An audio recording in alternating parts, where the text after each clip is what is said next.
प्रिय बच्चों नमस्कार, स्वागत है आपका आपके अपने चैनल बंटा में एग्जाम स्टडी 0.5 में। तो रोजाना की भांति आज फिर मैं आपके सामने हिंदी का एक बहुत ही महत्वपूर्ण प्रैक्टिस सेट लेकर आया हूं, जो कि आने वाली परीक्षाओं की दृष्टि से बहुत भी महत्वपूर्ण सिद्ध होगा। चाहे परीक्षा हो आपकी एसएससी जीडी कांस्टेबल की हो, या यूपी टेट की, या सुपर टेट की हो, या फिर हाई स्कूल की हो, सभी परीक्षाओं में यह बहुत ही उपयोगी सिद्ध होगा। तो चलिए बच्चों, आज की क्लास स्टार्ट करते हैं। हमारा पहला क्वेश्चन है 1900 से 1922 ईस्वी तक समय सीमा किस युग की मानी जाती है? क्या भारतेंदु युग की, क्या द्विवेदी युग की, या शुक्ल युग की, या शुक्लोत्तर युग की? जल्दी से बच्चों कमेंट करके बताएं कि 1900 से 1922 ईस्वी तक 22 ईस्वी तक समय सीमा किस युग की मानी जाती है। तो बच्चों इसका आंसर हो जाएगा आपका option number B full form में द्विवेदी युग। 1900 से 1922 ईस्वी तक समय सीमा द्विवेदी युग की मानी जाती है। ठीक है बच्चों, इस प्रकार पहले क्वेश्चन का आंसर आपका बी फॉर बॉम्बे यानी द्विवेदी युग चला जाएगा। अगला क्वेश्चन है आपके सामने, किस युग को वीरगाथा काल के नाम से जानते हैं? किस युग को बच्चों वीरगाथा काल के नाम से जानते हैं? क्या आदिकाल को, या भक्ति काल को, या रीति काल को, या आधुनिक काल को? जल्दी बच्चों कमेंट करके बताएं कि दूसरे क्वेश्चन का आंसर क्या चला जाएगा। ऑप्शन है आपके सामने आदिकाल, भक्ति काल, रीति काल और आधुनिक काल। तो बच्चों इसका आंसर चला जाएगा आपको ऑप्शन नंबर ए पूरे अहमदाबाद आदिकाल। आदिकाल को ही हम वीरगाथा काल के नाम से जानते हैं। ठीक है बच्चों, इस प्रकार पहले दूसरे क्वेश्चन का आंसर आपका ए पूरे अहमदाबाद आदिकाल सही हो जाएगा। अगला क्वेश्चन है आपके सामने क्वेश्चन नंबर 3, किस काल की समय सीमा 1343 ईस्वी से 1643 ईस्वी मानी जाती है? बच्चों यदि चैनल को सब्सक्राइब नहीं किया है तो सब्सक्राइब करें, शेयर करें एवं लाइक करें। किस काल की समय सीमा 1343 ईस्वी से 1643 ईस्वी है?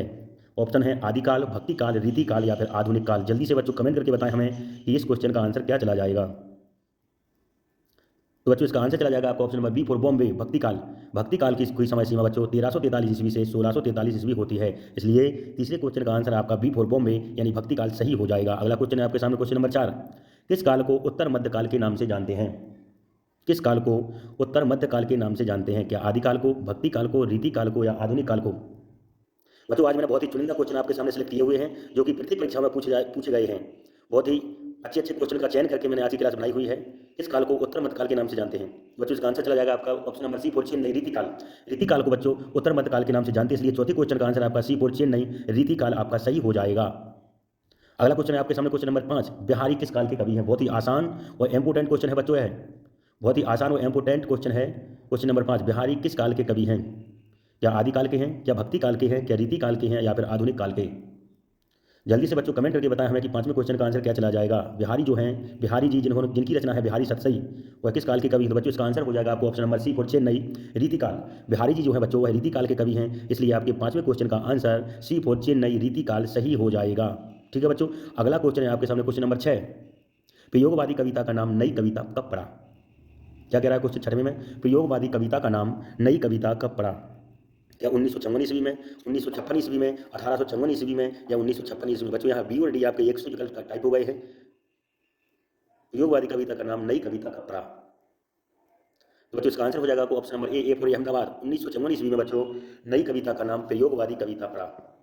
ठीक है बच्चों, इस क्वेश्चन का आंसर आपका ए चला जाएगा। दूसरा क्वेश्चन है आपके सामने, दूसरे तार सप्तक के संपादक कौन है? दूसरे तार सप्तक के संपादक कौन है बच्चों? क्या हजारी प्रसाद, अज्ञे दिनकर, या जयशंकर प्रसाद? बच्चों 3 तार सप्तक हुए हैं, तीनों तार सप्तकों के संपादकों के एवं तीनों का वर्ष आपको बिल्कुल रट्टा मान लेना है, क्योंकि एक ना एक क्वेश्चन इसमें से बनता ही रहता है। तार सप्तकों में से तीनों तार सप्तकों के संपादकों के एवं तीनों की वर्ष आपको रटना है। बच्चों इसका आंसर हो जाएगा option number B for Agyeya. B for Bombay Agyeya जो हैं वह दूसरे तार सप्तक के संपादक हैं, इसलिए आपका 7वें क्वेश्चन का आंसर बच्चों बी चला जाएगा। अगला क्वेश्चन आपके सामने, निम्न में कौन सी रचना दिनकर की नहीं है? निम्न में कौन सी रचना दिनकर की नहीं है? रेणुका, हुंकार, उर्वशी, या अनामिका? बच्चों 4 रचनाएं दी हुई हैं, इनमें से 3 रचनाएं आपकी दिनकर की हैं और चौथी रचना जो दिनकर की नहीं है उसे हमें सेलेक्ट करना है। जल्दी से बच्चों दिनकर की रचना कौन सी नहीं है वह हमें बताना है। जल्दी से बताएं, कमेंट करें कि इस क्वेश्चन का आंसर क्या चला जाएगा। तो बच्चों इसका आंसर चला जाएगा option number D for Dubai Anamika. Anamika जो बच्चों है वो दिनकर की रचना नहीं है। बाकी की रेणुका, हुंकार, उर्वशी ये तीनों रचना आपकी रामधारी सिंह दिनकर की हैं, और जो अनामिका रचना है बच्चों है आपकी है सूर्यकांत त्रिपाठी निराला, इसलिए आपका डी नंबर अनामिका इस क्वेश्चन का आंसर सही हो जाएगा। अगला क्वेश्चन है आपके सामने क्वेश्चन नंबर 9, निम्न में कौन सी रचना निराला की है? हमसे निराला की रचना पूछ रहा है बच्चों, निम्न में से कौन सी रचना सूर्यकांत त्रिपाठी निराला जी की है? क्या कामायनी, क्या गीतावली, या उर्वशी, या कुक्कुरमुता? निराला जी की रचना इनमें से कौन सी है बच्चों? जल्दी से कमेंट करके बताएं हमें कि इनमें से निराला की रचना कौन सी है। तो बच्चों इसका आंसर चला जाएगा डी फॉर दुबई। जो सूर्यकांत त्रिपाठी निराला की रचना है वो कुक्कुरमुता है। बाकी तीनों रचनाएं आपकी, कामायनी आपकी जयशंकर प्रसाद की है, गीतावली आपकी तुलसीदास की है, और वंशी जो आपकी है वह है आपकी रामधारी सिंह दिनकर की, और जो कुक्कुरमुता है वह आपकी सूर्यकांत त्रिपाठी निराला की, इसलिए 9वें क्वेश्चन का आंसर डी आपका सही हो जाएगा। अगला क्वेश्चन है आपके सामने, निम्न में चुभते चौबदे की रचनाकार हैं। रचना का नाम है आपका चुभते चौबदे। इसके रचनाकार क्या प्रेमचंद हैं, क्या जयशंकर प्रसाद हैं, हरिऔध हैं, या निराला हैं? जल्दी से सही विकल्प का चयन करें और कमेंट करके बताएं बच्चों कि 10वें क्वेश्चन का आंसर क्या चला जाएगा। या प्रेमचंद या जयशंकर प्रसाद या हरिऔध या निराला। तो बच्चों इसका आंसर चला जाएगा आपका हरिऔध, सी फॉर चेन्नई। 10वें क्वेश्चन का आंसर आपका सी यानी कि हरिऔध सही हो जाएगा। बाकी प्रेमचंद जयशंकर प्रसाद निराला की यह रचना नहीं है, हरिऔध की यह रचना है चौथे चौबदे। अगला क्वेश्चन आपके सामने क्वेश्चन नंबर 11। निम्न में रामलला लहचू के रचनाकार हैं। बहुत ही आसान क्वेश्चन है बच्चों, बहुत ही आसान क्वेश्चन है। 11वें नंबर का, निम्न में रामलला लहचू के रचनाकार हैं। क्या तुलसीदास, जयशंकर प्रसाद, हरिऔध या मतीराम। जल्दी से बच्चों कमेंट करके बताएं हमें कि निम्न में से रामलला लहचू के रचनाकार कौन हैं। बच्चों चैनल को सब्सक्राइब नहीं किया, जल्दी सब्सक्राइब करें। तो बच्चों इसका आंसर हो जाएगा आपका ऑप्शन नंबर ए पूरे अहमदाबाद। जो रामलला लहचू के रचनाकार हैं वो तुलसीदास जी हैं। ठीक है बच्चों, इस प्रकार 11वें क्वेश्चन का आंसर हमारा ए पूरे अहमदाबाद यानी कि तुलसीदास जी सही हो जाएगा। अगला क्वेश्चन है आपके सामने क्वेश्चन नंबर 12। निम्न में हिमकिरीटनी के रचनाकार कौन से हैं। निम्न में हिमकिरीटनी के रचनाकार कौन से हैं। क्या तुलसीदास जी हैं, अज्ञे हैं, हरिऔध हैं या सुमित्रानंदन पंत हैं। जल्दी बच्चों हिमकिरीटनी के रचनाकार का नाम बताइए। क्या तुलसीदास जी हैं या अज्ञे हैं या हरिऔध हैं या सुमित्रानंदन पंत हैं। जो सब्सक्राइब करें, शेयर करें और लाइक करें। तो बच्चों इसका आंसर हो जाएगा आपका सुमित्रानंदन पंत। जो हिमकिरीटनी रचना है बच्चों वह आपकी सुमित्रानंदन पंत की है, इसलिए 12वें क्वेश्चन का आंसर आपका सुमित्रानंदन पंत सही हो जाएगा। अगला क्वेश्चन आपके सामने क्वेश्चन नंबर 13। निम्न में हास रस का स्थायी भाव है। निम्न में हास रस का स्थायी भाव है। ऑप्शन है आपके सामने शोक, हास, रति या इनमें से कोई नहीं। जल्दी से कमेंट करें बच्चों के 13वें क्वेश्चन का आंसर क्या हो जाएगा। निम्न में हास रस का स्थायी भाव क्या होता है। क्या शोक होता है, क्या हास होता है या रति होता है या इनमें से कोई नहीं। Option number B for Bombay. निम्न में हास रस का स्थायी भाव आपका हास ही होता है, इसलिए 13वें क्वेश्चन का आंसर आपका बी हो जाएगा, बी यानी कि हास। जो शोक होता है बच्चों वह आपका करुण रस का होता है और जो रति होता है वह आपका श्रृंगार रस का स्थायी भाव होता है। ठीक है बच्चों, 14वां क्वेश्चन है आपके सामने। रोला के प्रत्येक चरण में कितनी कितनी मात्राएं होती हैं। 14वें क्वेश्चन में पूछ रहा है आपसे कि रोला के प्रत्येक चरण में कितनी कितनी मात्राएं होती हैं। क्या 11 11 या 13 13 या 24 24 या इनमें से कोई नहीं। जल्दी से कमेंट करके बताएं बच्चों कि हमें 14वें क्वेश्चन का आंसर क्या चला जाएगा। क्या 11 11 क्या 13 13 या 24 24। तो बच्चों इसका आंसर चला जाएगा आपका सी फॉर चेन्नई, 24 24। रोला के प्रत्येक चरण में बच्चों मात्राओं की संख्या जो होती है वह 24 24 होती है। साथ ही साथ आपको बताते चले 11 11 जो मात्राएं होती हैं वह आपके सोएठा के पहले और तीसरे चरण में होती हैं और 13 13 मात्राएं जो होती है वह सोएठा के दूसरे और चौथे चरण में होती हैं। 15वां क्वेश्चन है आपके सामने बच्चों। निर अपराध में कौन सा उपसर्ग है। बच्चों मैंने आपको बताया था कि उपसर्ग शब्द के पहले जुड़ते हैं। निर अपराध में कौन सा उपसर्ग है। क्या नी है, क्या निर है, क्या राध है या इनमें से कोई नहीं। निर अपराध में कौन सा उपसर्ग है, जल्दी से कमेंट करें।